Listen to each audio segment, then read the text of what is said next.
Hey folks, Chris Versace here, and we are back with another Stocks and Markets podcast. As you can see, I'm at the wonderful New York Stock Exchange, and I'm super happy to bring back my friend, your friend, that is right, Mr. Jay Woods from Freedom Capital, to talk about the market, where we're heading as we go into August, and much more, including potential sectors that Jay thinks we might want to avoid.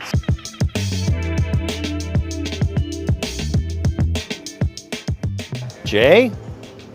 Great to be here. Great to join you It's again. always, come on. It's always great here. to be here. You know Yeah. that. Yep. I always enjoy our conversations because you just bring a lot of fun to what we're talking about, Yeah. as well as a lot of insight. Well, markets are fun, and if you take it too seriously, you'll lose all your hair. So, Is that what I learned happened to you? pivot from that. Okay, Yeah. all right. Because I'm getting there. So Yeah, you're saying I got to take it easy a little bit? I kill for that head of hair, so All right. it's fine. All right, so let's talk about where we are, right? Sure. So we've had a strong run in the market. We We're sure have. about 2/3 of the way through the earnings season as we're talking. Yep. Earnings have been by and large better than expected for the most part. Yep. But we're entering that time of the year known to many as August. Mm-hmm. Seasonally slow, not the strongest time of the year. Yep. What are you watching? All right, well, let's just review. 83% of the companies that have reported in the S&P 500 so far have beaten. That But sounds like a cherry-picked statistic. It is a cherry-picked Jay. statistic because it is a lower bar. But the thing is, we are also seeing guidance that has changed. People have learned how to guide a little bit better and not throw out fearful of the tariffs and, panic when we talk about that guide. So we've seen companies that didn't guide, like a Delta, come back Correct. and guide. So we're seeing people navigate these, turbulent times a little bit better. But then we have what you said, August, speaking of turbulence. August, September, two of the worst performing months. You go back the last 15 years to 2011, August, September have been down more than they've been up. 47% in August, 43% for September. September, in fact, is a losing month over that time, about roughly 1.5% on average. So we're seeing where we have this seasonal pattern of weakness. Maybe people go off to the beach. I know since August 2011, I've gone away 1 week in August consistently every year. And? 5 times I've been called back. August 2011. Remember that one? That was the S&P downgrade. Last year, Japan yen carry trade. Right. Get back to work. And then we had China crises. So who knows what's going to happen? So I just need to know, are you being like a nightly news gentleman, going to have a little go bag packed in case you have to run back? I'm away next week. We tape this August 5th. I'm away the week of August 11th to the 18th. So, Mr. Trump, don't do anything. No new tariffs next week. Who knows what Trump's going to do while we tape this? So True. you can't ask him to stop, but let's see what happens. Weird things happen in August. I don't know why. Next week I'm throwing the phone in the ocean. I'm Okay. not going to be attached at all. All right, so We'll let's just think about what you're saying. Okay. So August and September, some of the seasonally weakest months of the year. For folks who are kind of inclined right now to say, I kind of missed out. Market's been strong. Yeah. There's some sectors that are not working. Some are working. The AI trade, we'll talk about that. Sure. Is the message from your perspective, wait? Pick your moments. I think so. I mean, let's just put it in perspective. What have we done since Liberation Day, post-Liberation Day? We've gone up 33% from the bottom. The S&P 500, 6,400. Watch 6,400. I think that's the new high bar. Just like one in particular stock, Microsoft. Microsoft had stellar earnings. And what did it do? It gapped after earnings. A lot of hype. 555. It peaked there and then it reversed. We saw something like that back in August of 2023. NVIDIA, greatest quarter ever. Stock was on a tremendous run. It gaps higher. That day, that opening was the high, and then it reversed, and it went sideways. It digested. So we're in a digestive phase right now in this market. So not just Microsoft. Look at Meta. Look at a lot of these names that had tremendous runs. Palantir, watch where that high was when we taped this today, post earnings. Let's see if they can get back and make a new high. I think you're seeing those stocks that have done really well finally find a little bit of a peak where people are like, all right, I don't want to pay any higher than this right now. And what we'll do is we'll go sideways for a while, retrace, 5% corrections on average happen three times a year. That's You right. know, Yeah, you know yeah, this yeah, stat yeah. more Yeah, than yeah. anybody. We had our 10% correction in 19 and a half, and now I think we're in the midst of a potential 5% correction, which will, as a technician, what's it do? Gets us back to the 50-day rising moving average, keeps us above 6,000, you know, and to me, this is your Gardner variety pullback, and then when does it happen? Happens August, September. Yeah, when you're on vacation. And when I'm on vacation, yes. But it will happen during the seasonal week time. So as a technician that follows price action, the seasonal factors are lining up too. So I think you want to get ready to buy some of these dips, especially in the strongest names. So you stay, you go to the beach for a little while, you come back and see where the opportunities are. Okay, so you said 6,400, kind of the number to watch on the upside. Correct. What about the downside? Downside- Where does it get compelling? I like this because I think there are a few levels where it gets compelling. You have the rising 50-day moving average. You have that 6130, 6150 window right now. That will be a nice pullback. 6150 is where we broke out above when we went on this last leg of the rally. And then psychologically, there's that 6,000 level. We like big round numbers here. It's what we do. But it also comes into a key area of support, and it's where we gapped out, and it's still above the 200-day moving average on this run back from those historic lows, at least historic from 2025 perspective, post-liberation. So I think there are levels of interest that you want to actually put money to work, because when you look at the bigger picture, you look at the rest of this year, the way things are set up, I think this is a normal retracement in a secular bull market, and you want to buy some of the leaders that may lag, may pause, and set us up for the last quarter of the year. And last quarter of the year, really September, October, well, not September, but October, November, and December. October, That's the race to the end of the year. Exactly, and October is always known for the worst days ever. You know, everyone thinks Black Monday or it goes back to 1929, but what happens in October more than any other month? More lows are formed in October. Now, I think the year low has already happened. It's in April, but we may see a near bottom in October, and that will be the opportunity Is to that buy. because people are just psychologically expecting it? Well, there are a few things in play. I mean, I think Fed policy is going to be one of the things. That's what's going to be September, driving October. the bus. Yeah, and right now we're in August. We have Jackson Hole, but we don't have a meeting. And what happened, same thing happened last August, by the way. They had their big meeting in July. Are we going to finally cut rates? No, we're going to wait on the data. Right. 2 days later, the unemployment data comes out. Oh my God, no, we need an emergency rate cut. No, we don't need an emergency rate cut. But then we had Japan yen, and then people panicked. They went to Jackson Hole. Things subsided, the cooler heads prevailed, and what did they do in September? 50 basis points. Now, I don't think we're going 50 basis points in September. I don't think there's a need for that. I know somebody in Washington would be happy if we went 50 basis points. True. There'll be another new voting member on the panel when we have that vote in September.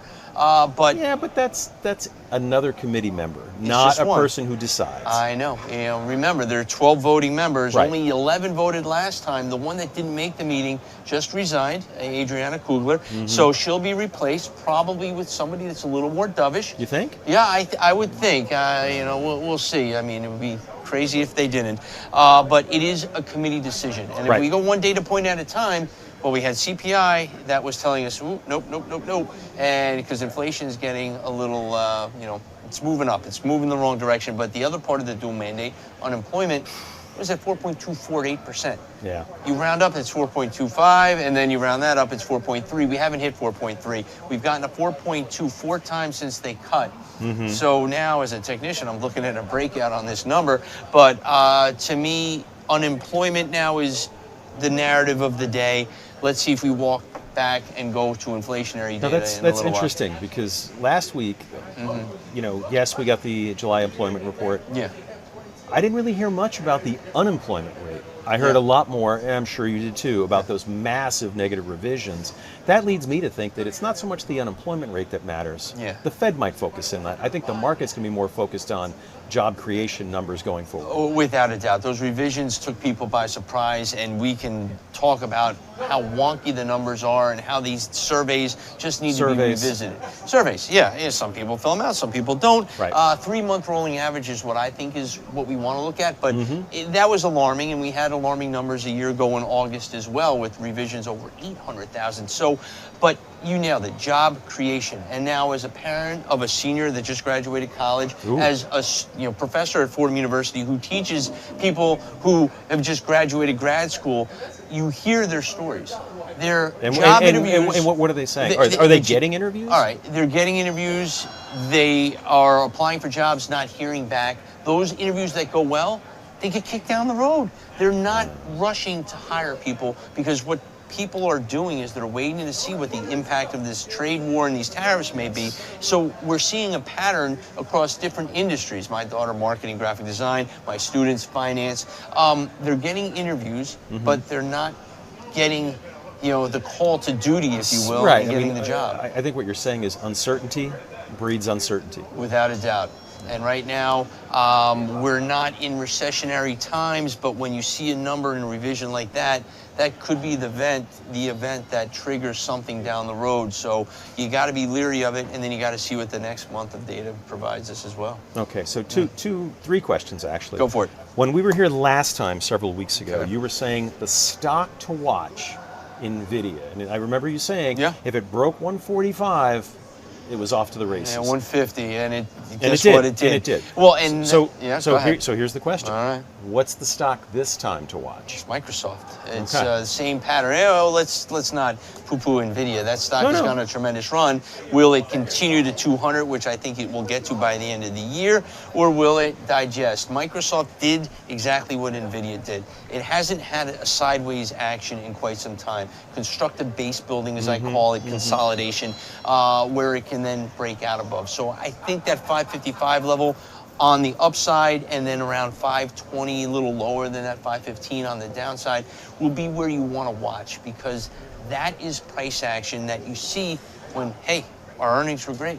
Hey, we're the greatest company, $4 trillion club for a second. That's the stock I want to see lead us. And then Meta, you can't ignore what they've been doing, but I still think Microsoft is the one to watch for the next consolidation phase and then breakout. Okay, so just sticking with Microsoft, because it had a very pronounced run. Yeah. And for the vast majority of it, some people would look at it, I looked at it, and I said, wow, this RSI level over 70 for most, if not the entire run. Yeah. And you can understand why that would have some people a little gun shy putting capital to work in that name. Yep. When you see something like that, is that a disconnect to you? Or what else are you looking at to say, no, this can run? Yeah, well, RSI means overbought, but doesn't mean it's due to turnaround. It can pause. NVIDIA was overbought, if you look at a chart on that in the last 2 years, for several months at a time.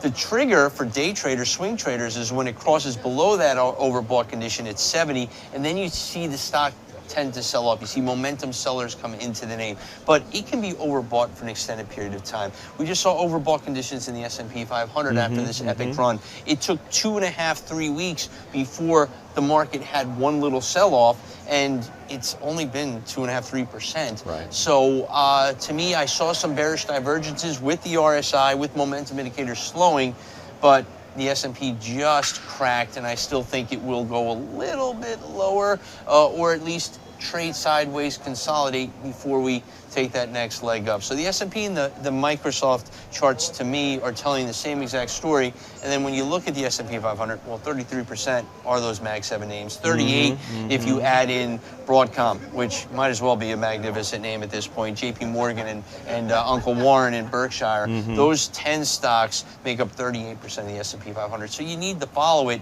even though there will be pockets and sectors that may give us a different signal as far as the economy is going.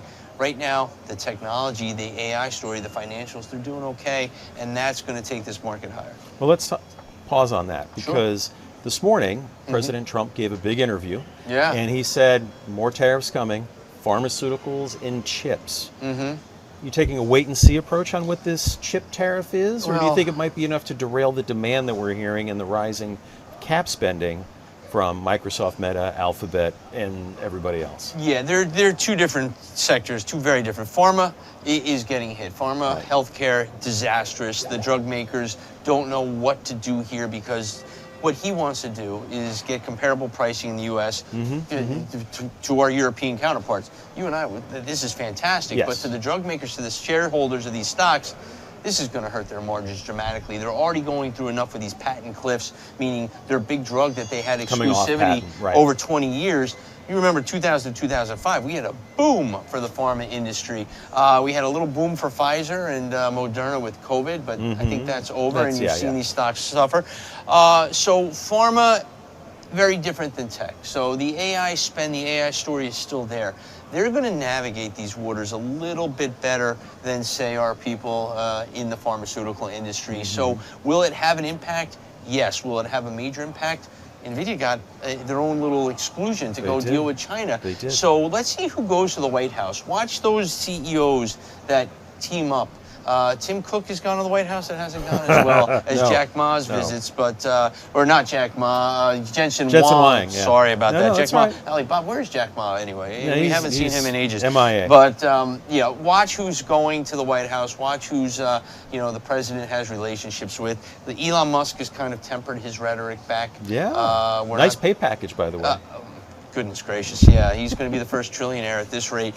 But let's see how those individual relationships shake out, because the president has made exemptions, and while there will be tariffs and it will hit some of these AI companies, I don't think we're worried, because the spend, the demand still is there. And look at what Palantir put up. Oh no, big numbers. $1 billion revenue in the quarter. Right. Crazy. So if you look at the rising spending, you look at what other companies like Foxconn are saying about the back half of the year, even that they're nice July numbers, even as they lap big numbers. Then you wheel around to the Palantirs, the ServiceNows. You see the rising AI adoption. It just continues to spin the wheel, if you will. Yeah. Right? Yeah. And just don't mention Intel, and we'll be fine.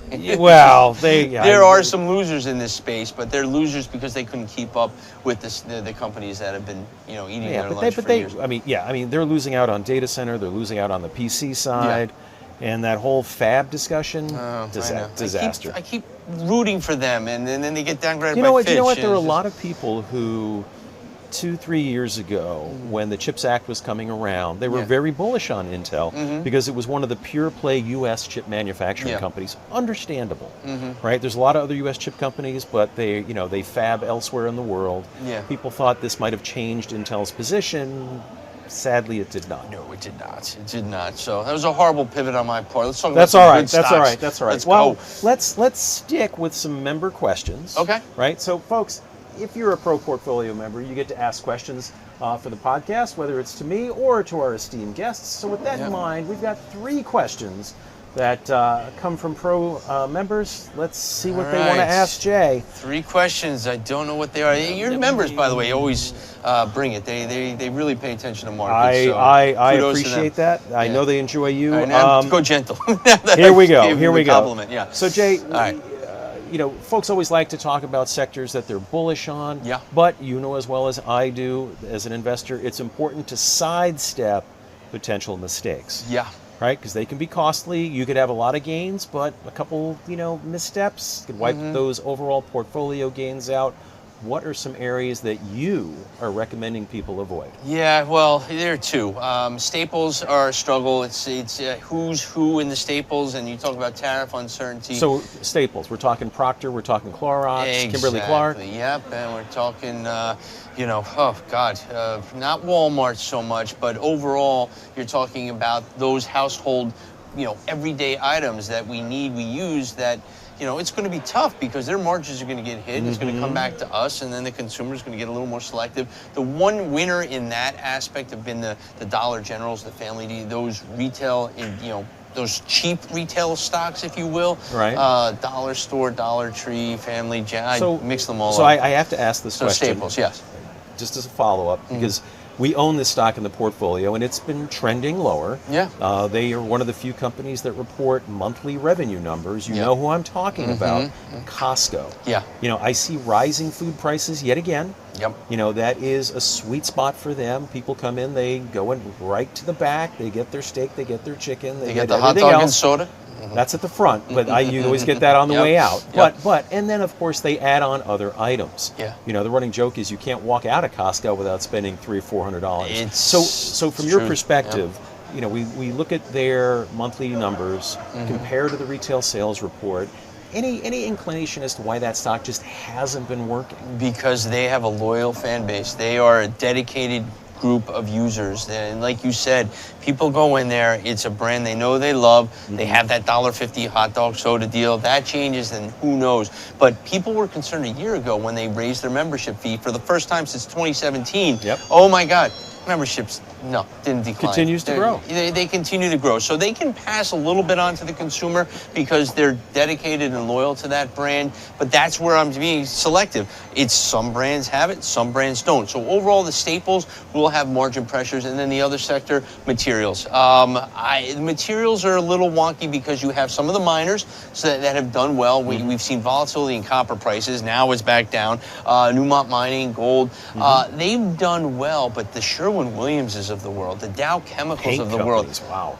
They've warned, and they warned again after lowering the bar a quarter ago. So these stocks are in the penalty box for now, and you're not going to get a nice bang for your buck at these levels. It's going to take a little while for them to turn around. So material stocks you want to avoid, and I love Sherwin-Williams. A Dow stock now. I know, but I can't get behind that as long as the housing market is soft. Exactly. In the housing market, the housing stocks, they look like they're putting in bottoms. They're trying to turn around. We'll see if we lower rates, if mortgage rates go lower with it.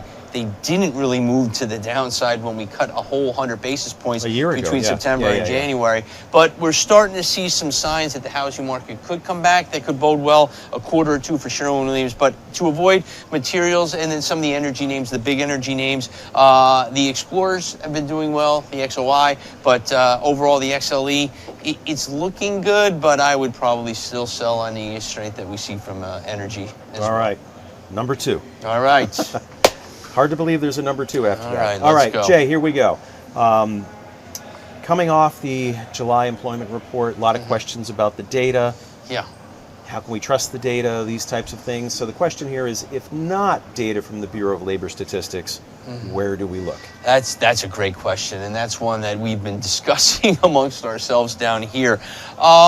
You have to put these data points with a grain of salt. Like, I don't like the ADP jobs number every week. I look at the weekly jobless claims. ADP seems to be a little more crazy with the extremes. So what you have to do is you have to put it into a 3-month rolling average and look at it that way, and then hope that with this replacement at the Bureau of Labor Statistics, we're going to judge now. Well, do we believe this person? Because this person may be put in because they're put in to meet an agenda. But what we want to see is someone that can fix these surveys. I thought blockchain fixed everything. Can we get these surveys on the blockchain? Can we make them more reputable? Is hang on. Get them into the blockchain. Okay. Yeah. Blockchain fixes everything. But no, we have a right to question the data. So this is a great point. To me, you just got to take it with a grain of salt. We saw it last August. We've seen it historically revised.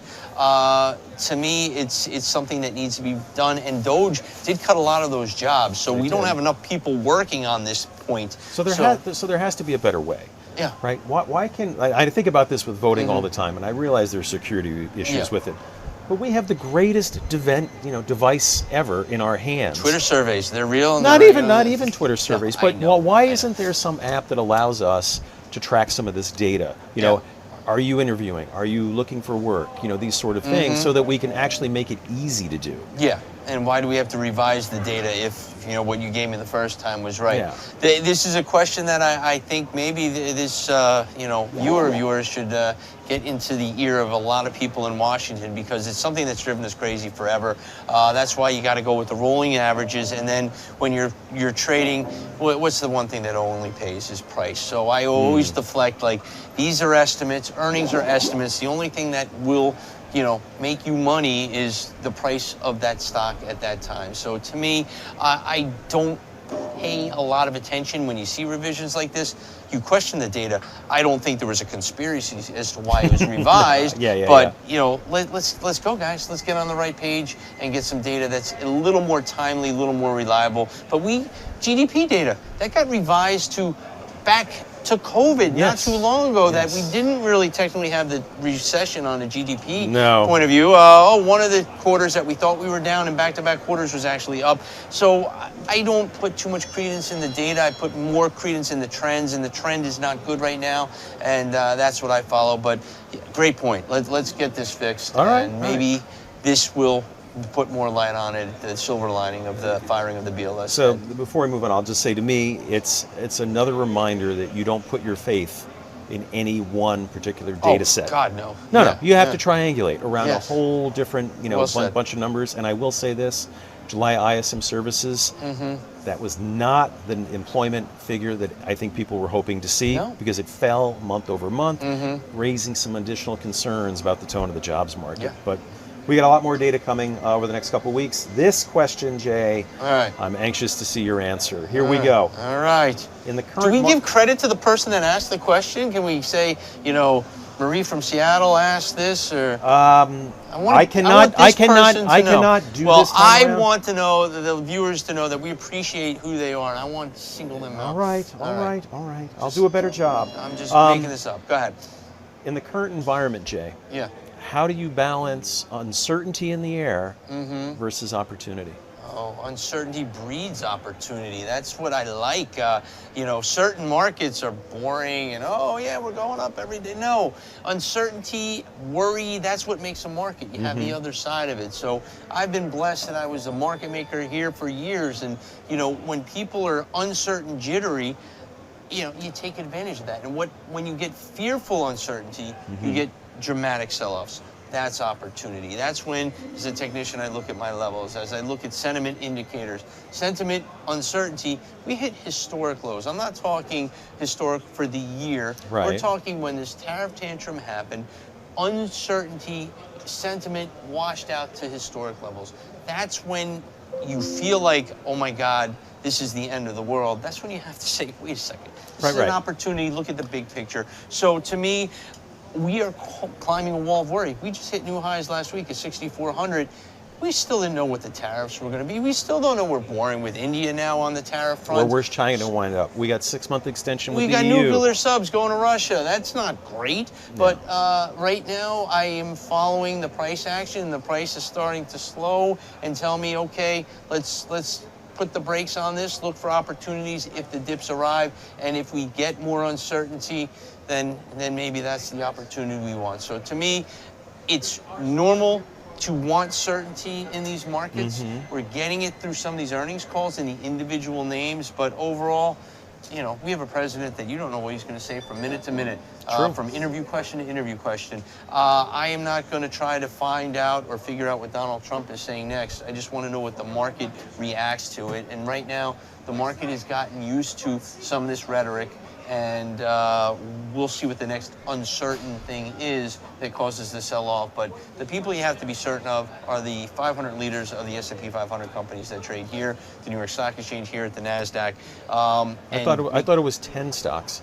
Well, 10 stocks, yeah. I mean, focus on them primarily because they make up the majority of it. But you look at the leaders of the companies, they give you the big picture as to what's going on. And we have retail coming out. Retail is going to give us a picture of that consumer.